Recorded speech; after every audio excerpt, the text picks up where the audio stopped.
പ്രിയപ്പെട്ട സഹോദരങ്ങളെ, മരണം എവിടെ വെച്ചാണ് നമ്മളെ തേടിയെത്തുക എന്ന് ആർക്കും പ്രവചിക്കാൻ കഴിയില്ല. എന്നാൽ ചില മരണങ്ങളുണ്ട്. അത് കാണുമ്പോൾ നമ്മുടെ കണ്ണുകൾ നിറയും. ഒപ്പം ഉള്ളിൽ ഒരു വലിയ കൊതി തോന്നിപ്പോകും. റബ്ബേ, എനിക്കും ഇതുപോലൊരു മരണം തരണേ എന്ന് നമ്മൾ ആഗ്രഹിച്ചു പോകും. കഴിഞ്ഞ ദിവസം കർണാടകയിൽ നിന്നും വന്ന ഒരു വാർത്തയും CCTV ദൃശ്യങ്ങളും നമ്മുടെയൊക്കെ മനസ്സിനെ ഒരേ സമയം വിറകൊള്ളിക്കുകയും ചിന്തിപ്പിക്കുകയും ചെയ്ത ഒന്നാണ്. അബ്ദുൽ ലത്തീഫ് മദനി എന്ന ഉസ്താദ് 5 വക്തും അള്ളാഹുവിന്റെ ഭവനത്തിൽ ഇരുന്ന് വിശ്വാസികളെ അള്ളാഹുവിലേക്ക് ക്ഷണിക്കുന്ന ഒരു പുണ്യ ആത്മാവ്.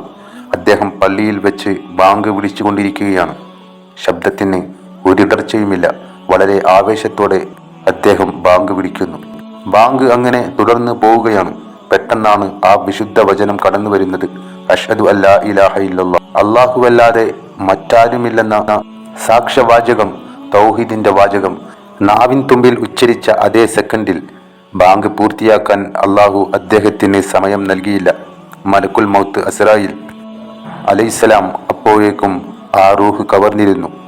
താൻ ഈ ദുനിയാവിനോട് വിട പറയാൻ പോകുകയാണെന്ന് ആ ഉസ്താദ് അറിഞ്ഞിട്ട് പോലും ഉണ്ടാകില്ല. ശബ്ദം പെട്ടെന്ന് നിലച്ചപ്പോൾ പള്ളിയിലുണ്ടായിരുന്നവർ ഓടിക്കൂടി. അപ്പോഴേക്കും മിഹ്റാബിനോട് ചേർന്ന് ആ ഉസ്താദ് കുഴഞ്ഞു വീണിരുന്നു. അള്ളാഹുവിൻ്റെയും തിരുനബിയുടെയും തിരുനാമങ്ങൾ ഉച്ചരിച്ചുകൊണ്ട് അള്ളാഹുവിലേക്ക് യാത്രയാകാൻ ഭാഗ്യം ലഭിച്ച ഒരു മഹാമനുഷ്യൻ. പ്രിയപ്പെട്ടവരെ, നമ്മൾ ആലോചിച്ചു നോക്കൂ.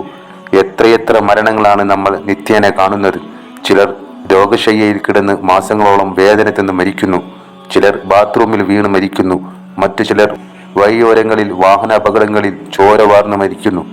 എന്നാൽ ഈ ഉസ്താദിന് ലഭിച്ച മരണം നോക്കൂ. പള്ളിക്കുള്ളിൽ വെച്ച് മിഹ്റാബിനടുത്ത് വെച്ച് ആരാധനക്കായി ആളുകളെ ക്ഷണിക്കുന്ന വേളയിൽ, അതും തൗഹീദിന്റെ കലിമ ചൊല്ലിക്കൊണ്ടുള്ള മരണം. ജീവിതകാലം മുഴുവൻ ദീനീ സേവനം ചെയ്തതിന് പടച്ച റബ്ബ് കൊടുത്ത ഒരു സമ്മാനമല്ലേ ഇത്? ഈ ഒരു സംഭവം നമുക്ക് കാണിച്ചു തരുന്നത് നമ്മുടെ ഉസ്താദുമാരുടെ പവിത്രതയും സ്ഥാനവുമാണ്. പള്ളികളിൽ തുച്ഛമായ ശമ്പളത്തിന് ജോലി ചെയ്യുന്നവരാണ് നമ്മുടെ ഉസ്താദുമാർ. 5 വക്തും നമ്മളെ വിജയത്തിലേക്ക് വിളിക്കുന്ന ബിലാൽ റളിയല്ലാഹു അൻഹുവിന്റെ അനന്തര അവകാശികൾ. ഇന്നത്തെ സോഷ്യൽ മീഡിയ കാലത്ത് ഏതെങ്കിലും ഒരു ഉസ്താദിന് ചെറിയൊരു പിഴവ് സംഭവിച്ചാൽ അതിനെ പർവ്വതീകരിച്ച് അവരെ ഒന്നാകെ താറടിച്ചു കാണിക്കാൻ വലിയൊരു വിഭാഗം ആളുകൾ കാത്തിരിപ്പുണ്ട്. അവരെയൊക്കെ ലജ്ജിപ്പിക്കുന്നതാണ് ഈ കാഴ്ച. അള്ളാഹുവിന്റെ അടുക്കൽ ദീനിന്റെ ആളുകൾക്ക് എത്ര വലിയ സ്ഥാനമുണ്ടെന്ന് ഈ മരണം തെളിയിച്ചു നൽകുന്നു. അതുകൊണ്ട് അവരെ ബഹുമാനിക്കാനും അവരോട് ആദരവ് കാണിക്കാനും നമ്മൾ തയ്യാറാകണം. നമ്മൾ എവിടെ കിടന്ന് മരിച്ചാലും നമ്മുടെ കൽബിൽ റസൂലുള്ളാഹിയുണ്ടോ, നാവിൻ തുമ്പിൽ കലിമയുണ്ടോ എങ്കിൽ നമ്മൾ വിജയിച്ചു. ഈ ഉസ്താദിന് അള്ളാഹു മഗ്ഫിറത്തും മർഹമത്തും നൽകി അനുഗ്രഹിക്കട്ടെ. അദ്ദേഹത്തിന്റെ കുടുംബത്തിന് ക്ഷമ നൽകട്ടെ.